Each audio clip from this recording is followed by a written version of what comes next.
Good evening, everybody. Good evening, America. Thank you so much for joining us, and welcome to the Watch Party Eating Plants America. Yay! Well, we're really launching this series off into the world tonight, and we're really excited to be here, to be with you all, and introduce you to really the first series of its kind that celebrates plant-based eating across the world. It's been a great series to make, so we hope you enjoy it. And thank you so much for joining us this Friday evening. And we're going to have an amazing night. We're first of all going to meet this amazing cast. I'll introduce you shortly. Then we're going to watch Eating Plants America, which is the first episode off, which is just brilliant. Love it. There's so many great casts with such great eating. I think you'll really enjoy it. And then you can sit back, get your popcorn and relax and binge watch the next five episodes. We hope you enjoy the evening. My name is Clere. I'm hosting tonight's event. And with my co-creator, Mick McIntyre, we've spent the last 25 years making award-winning documentaries and films that celebrate the environment and the great people who devote their lives to protect it. And this is one of those films. So let me introduce you to everyone. First off, I'm very excited to have our US host with us, who hosts the Eating Plants America award-winning director, CLEARY. She's an actor and producer. Welcome, Katie. Hi, thanks for having me. Actor, producer, and screenwriter, and host of the Australian episode, Martin Dinglewall. Welcome, Marty. Founder and chef, author, entrepreneur, and queen of vegan cheese, Miyoko Schinner. Yay! And the executive director of Veg Fund, a non-profit supporting vegan activism worldwide. Let's welcome Leah Barcus. And of course, I'm very proud to introduce you to Mick McIntyre, who's the co-creator of the series Eating Plants. Yay! So sit back, everyone, relax, and enjoy the evening. Let's get started, and we will show you our first episode tonight, Eating Plants America. Let's enjoy now.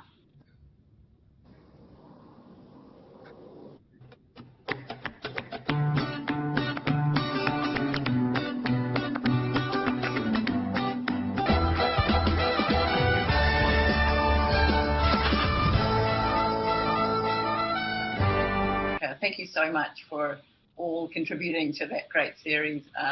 Katie, you were fantastic. It was brilliant to see you. Yeah. It's so much fun. Amazing just to get to travel around the world and interview all these amazing people. So. Yeah. So Mick and I decided to make this series a few years ago because we didn't feel like there was enough television on plant-based food, and we hadn't really, if you're interested in plant-based cooking, it's hard to find a really good cooking show about plant-based cooking, but there were so many other parts of this space that we really wanted to jump in and film a lot of different people, the entrepreneurs behind the movement, the athletes, new food on the shelves, and even really how you do it. One of our biggest moments was, how do you do it?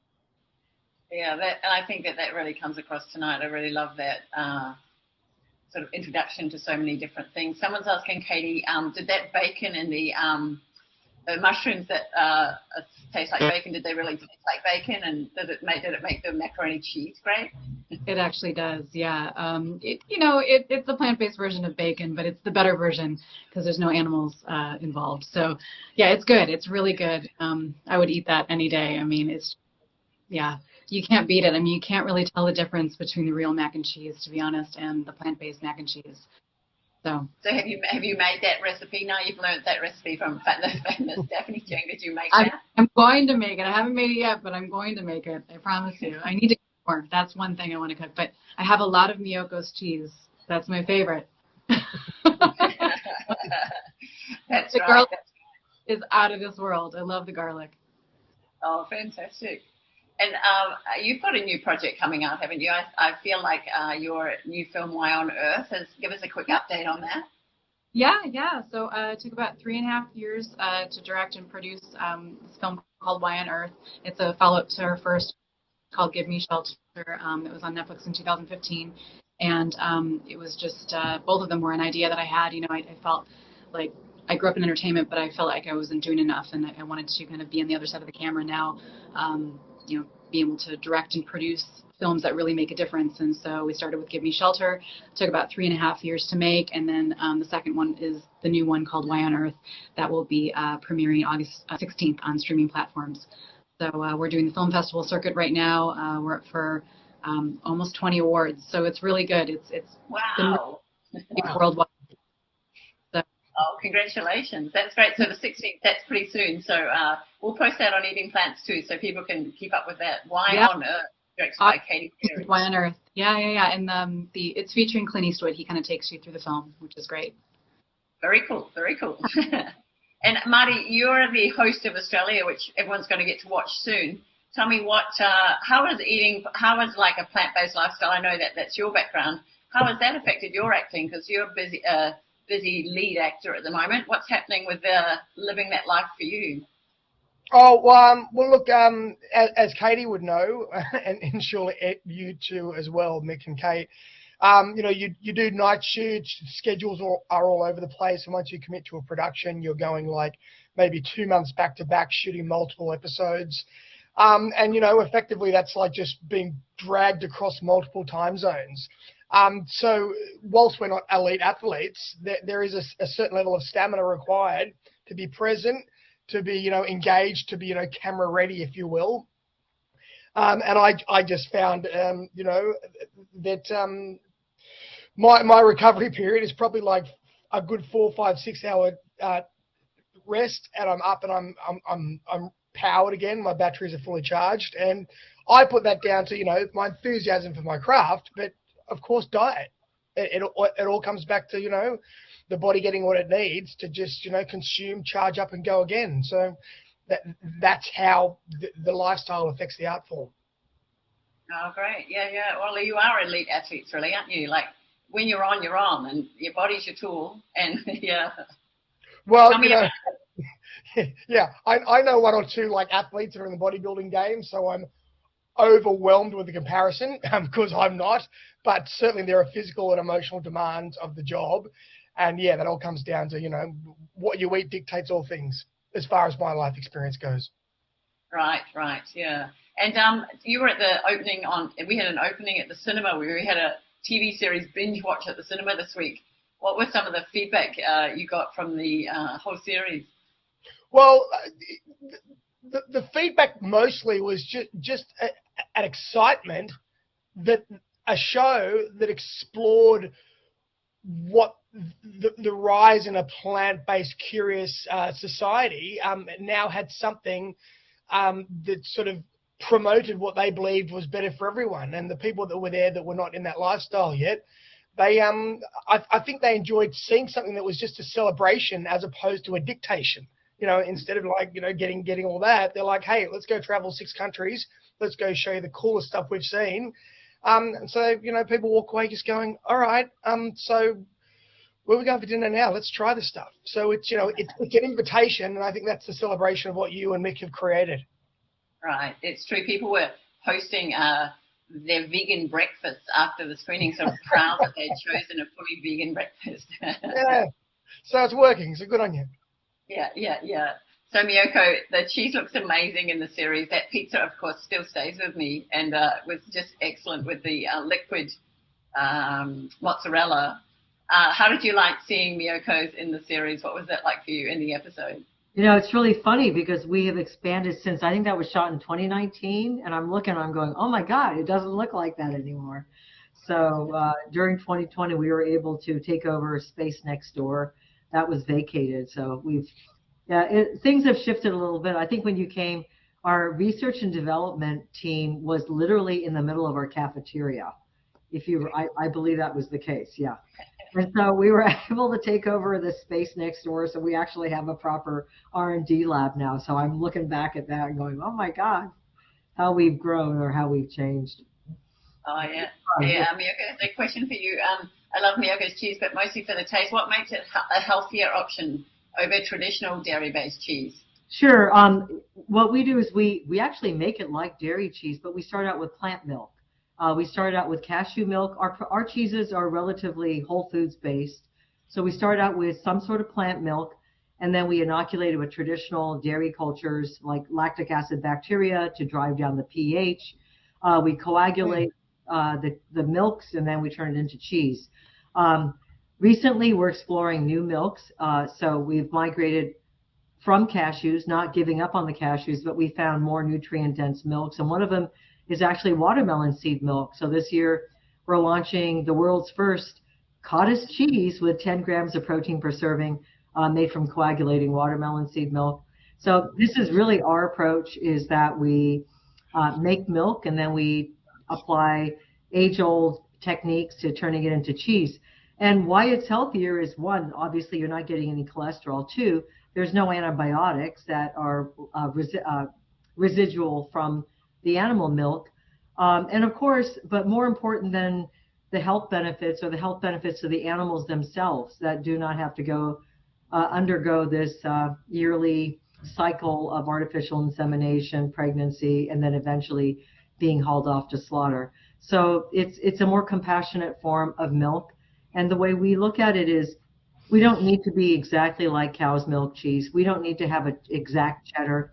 Just like there's cow's milk cheese and goat's milk cheese and sheep's milk cheese, this is the era of plant milk cheese. And we can let the plant milks express themselves into new forms of cheese that are tastier, more sustainable, and more compassionate. Oh, wow. Yeah, watermelon seed. That's crazy. Who knew?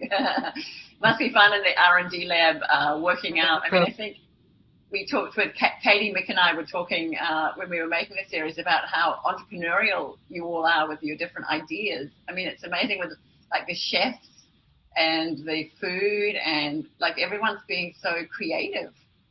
It's fantastic. Just a quick question, Miyoko. Someone's asking, do you need to adjust the cooking time temperature when you're using plant-based cheeses? You do. It depends on the cheese because it varies by manufacturer. And just like dairy cheese, it depends on the style. But one way to get cheese to melt is to, if you're using it in a pan, put a lid over it and allow the steam to help the cheese to melt. Our liquid vegan pizza mozzarella really was a way to really think outside the box. A lot of vegan cheeses have trouble melting because they're solidified by starch, like tapioca or potato starch, and there's so much starch in it, trying to get it to melt is a really difficult thing. And we thought, well, why do that? Why don't we just make it liquid so that it actually coagulates in the oven rather than trying to get it to melt? So we approached the problem from a completely different angle. And, you had the liquid vegan pizza mozzarella. It's a pretty incredible product. Yeah. I know that's on the shelf now. Yeah.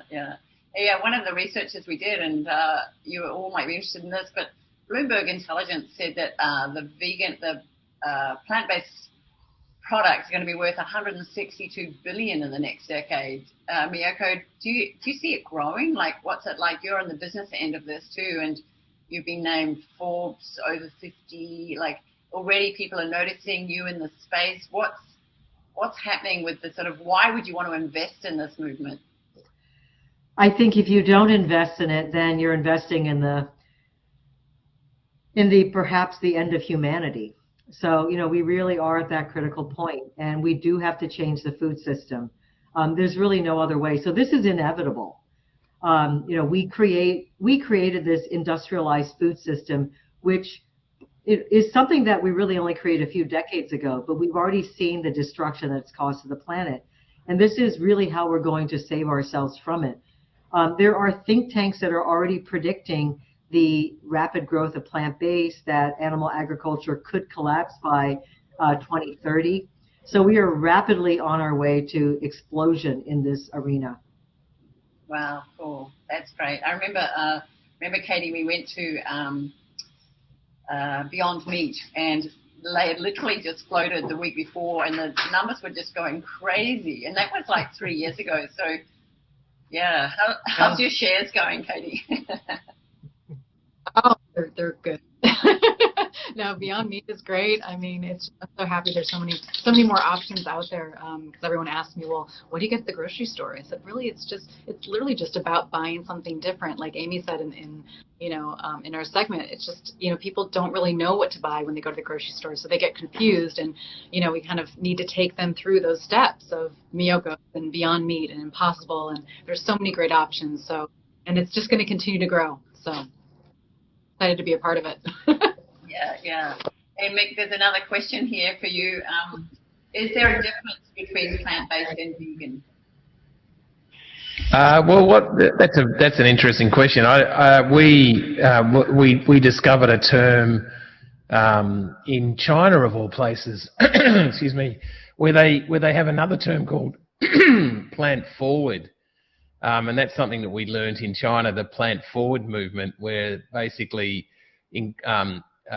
encouraging people to increase the amount of plant-based foods on their plate.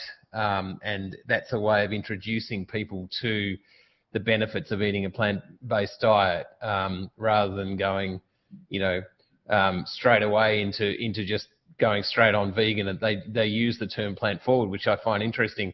Look, we don't go into any of those details in this series. We purposely, as I said earlier, we really tried to simplify it. Really tried to simplify what is out there for people who want to eat a plant-based diet. And, clearly we've found that it's really easy now for people to adopt a plant-based diet. And you've only got to go into the supermarket and see how the supermarket aisles are growing. And even since we started making the series, how much new products are on the market. So yeah, we really have avoided getting into any of the complicated messaging, if you like. We've just really wanted to really instruct and point out the possibilities and meet some of the leaders in the field. And so that's what we set out to do in this series. Yeah, like in one of the episodes, one of the people said, you don't have to call yourself a vegan, you can just be vegan. And I quite like that. Like, you don't it's not even a thing that anyone else needs to know about you. You can just jump in and eat plant-based foods. I know for Leah Barcus from the Veg Fund, you've been working in this space for a while. Do you think, what's the most exciting thing that you've been noticing changing over the last few years? It's that we see so many more products in the commercial marketplace now. It's just absolutely astounding, within about 5 years. I mean, of course, we've all been living in this pandemic, so it feels like the last couple of years we've all been, living in some kind of a time warp. But I've been at Veg Fund about 9 years now, and it felt as if, sort of the first 5 years I was there, 4 or 5 years, it was a movement that was, contained in a pretty small conversation, if you will, among kind of the same actors. But it's just changed so radically in the last, 4 or 5 years. The other half of my time at Veg Fund, it's just absolutely astounding. And, we see the mainstreaming, whether it's in media, whether it's in grocery stores, the people who are involved, athletes. So it's really very exciting, and it feels like, quite the breakthrough to have this dialogue now among so many different actors in the global community. So it's really pretty mind-blowing. And we're seeing that, I mean, as you mentioned, Kate, we're a grant-making organization, so we're seeing that in the different kinds of grantees who are coming to us now. Right, really We going. found... Oh, sorry, yes. go ahead. No, you finish. Oh, I mean, it's expanding far beyond, just the animal rights community, but also environmentalists and the health and wellness community, and and on and on. So it's very exciting. Yeah, I think what struck us most about making this series was the reasons that people are adopting a plant-based diet, and it always seemed to come back to three things: your health, the environment, and of course the animals. And it was interesting, no matter where we went, it was always it came back to those three things. Even when we were editing, it was pretty simple to simplify it, because people have found out the health benefits people are finding out what it does to the planet to stop eating animal products. In fact, we only saw last year at the the UN climate summit in Glasgow, where they announced as one in their report, they announced that one of the biggest things you can do to lower your carbon footprint is to adopt a plant-based diet. So I think that's what really struck us. And then of course the animals, and I say of course the animals because that's the ethics of not eating animal products is obviously at the forefront of people's minds as well. But I think we were struck by the also how important people consider their health and the environment when adopting a plant-based diet, and the evidence is there. And we had the good fortune of meeting people who have proven the health benefits and proven the environmental benefits. Leslie, what do you think is the reason behind the changes happening so fast? What have you noticed? It's interesting. I would say health and wellness was the initial real kind of taking off point and the change in our grant making portfolio. But then increasingly, I think we're seeing more environmental interest as well. So I think probably health and wellness, but again, the mainstreaming in media, particularly about climate change, or at some of the UN summits where it was documented that the climate is really it's burning, and that we need to do something, and that there's a very strong link with animal agriculture. I think finally people are waking up and paying attention and understanding that connection between what's at the end of our fork and the fact that we're destroying the planet.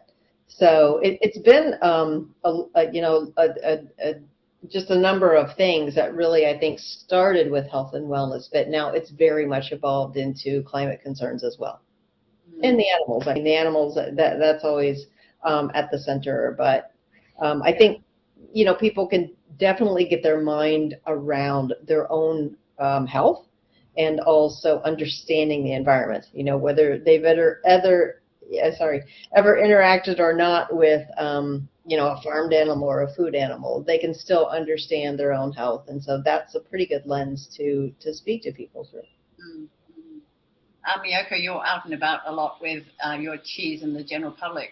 What do you think? Why do you think people are moving towards your cheese, and why is it growing so much? And I know that you're in Starbucks now and places like that offering different cheeses. What do you see? What do people tell you? Why are they wanting to change to the plant-based lifestyle?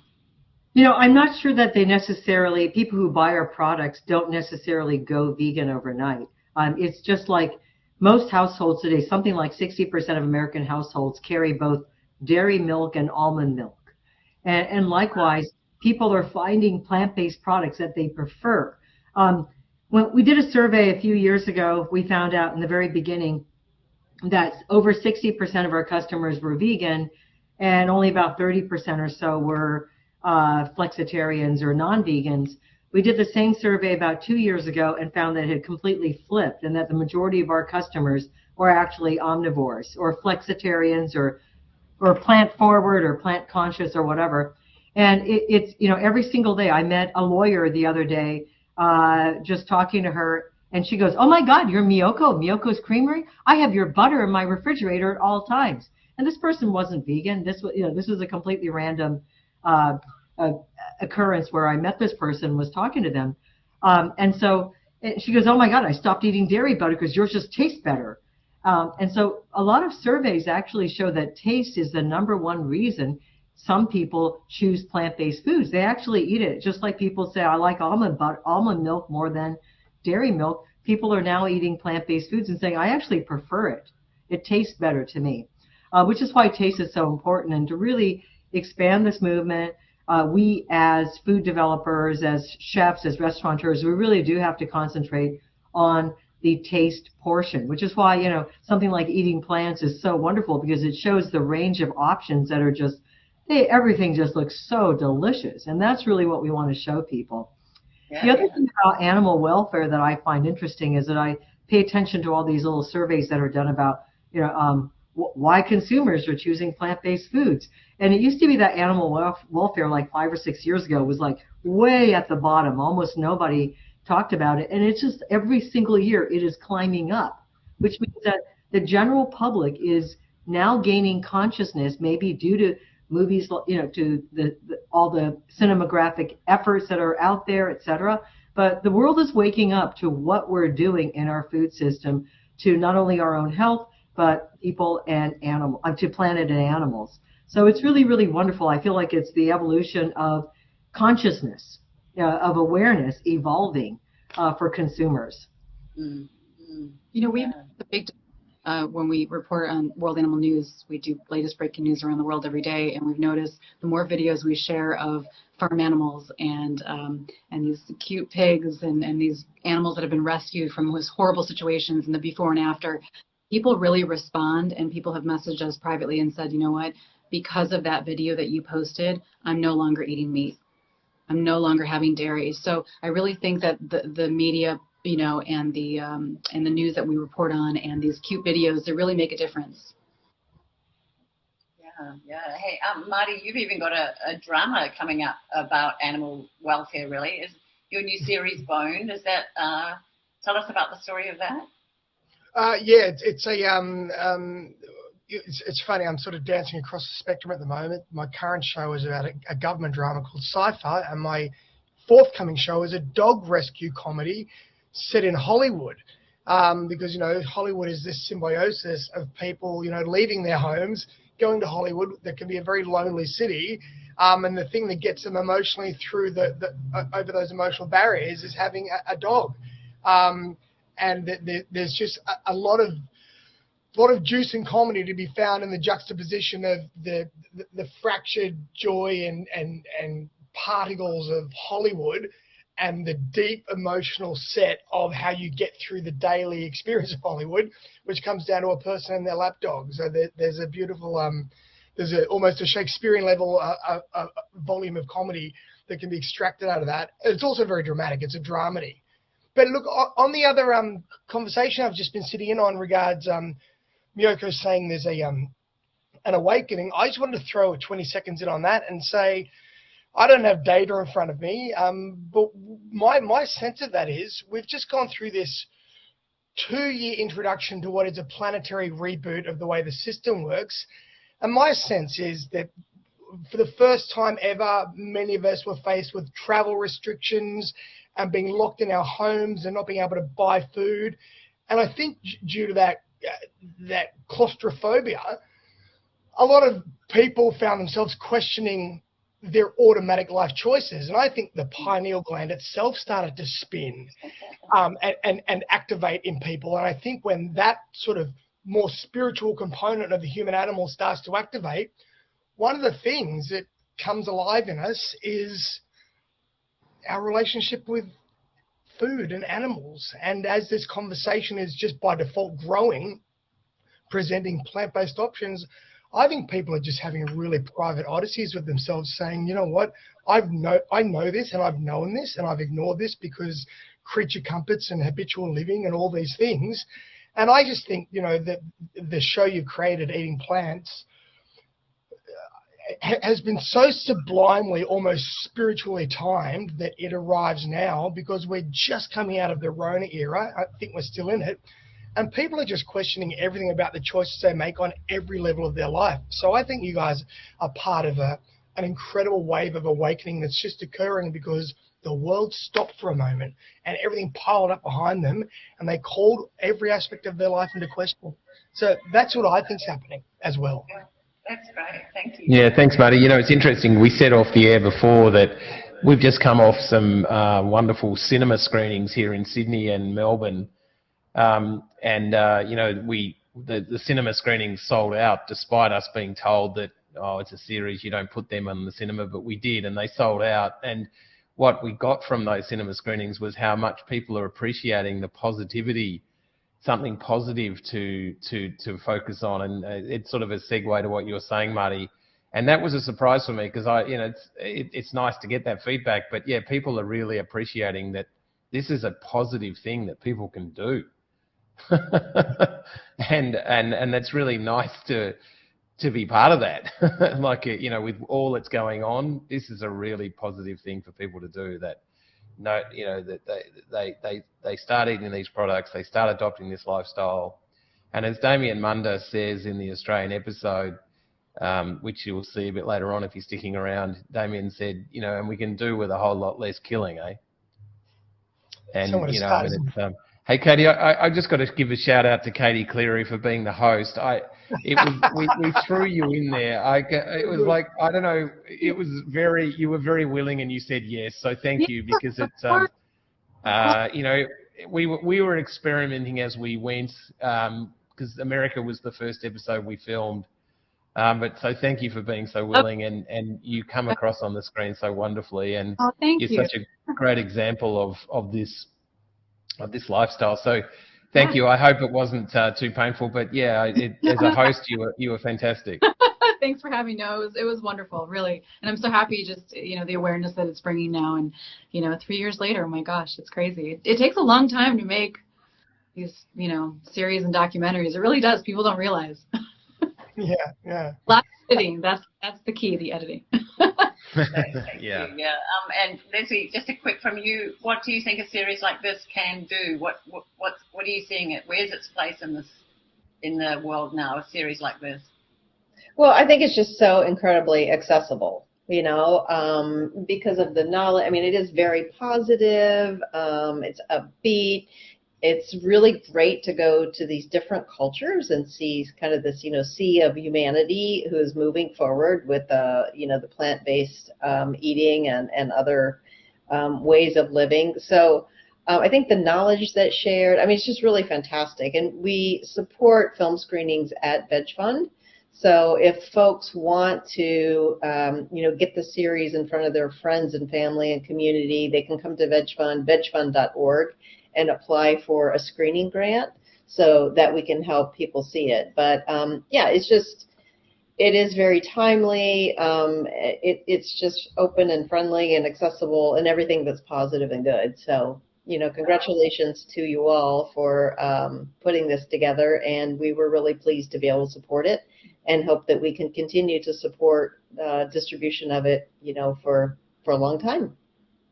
Oh, thank you very much. I mean, that's a great, Veg Fund have been great at getting these things out into community screenings, and we welcome everyone to go on our website, eatingplants.tv, and find out how you can have a screening. It's a great thing to show your school, your workplace, your anything you can do. 6-episode binge with snacks in between, or however you want. It's also being sold to television stations at the moment, so it may appear on a television station near you, and we will also put that up on our social media. But for now, it's time to watch Eating Plants Germany. So I just want to thank Leslie, Mick, Katie, Miyoko, and Martin for joining us here this evening. And we hope you enjoy the series. Tell your friends. Jump on Eating Plants TV social media and let everyone know what you think and point them in our direction. Thank you, guys. Thanks so much. I'll now... Take care. Congratulations again. Bye. Thank you so much.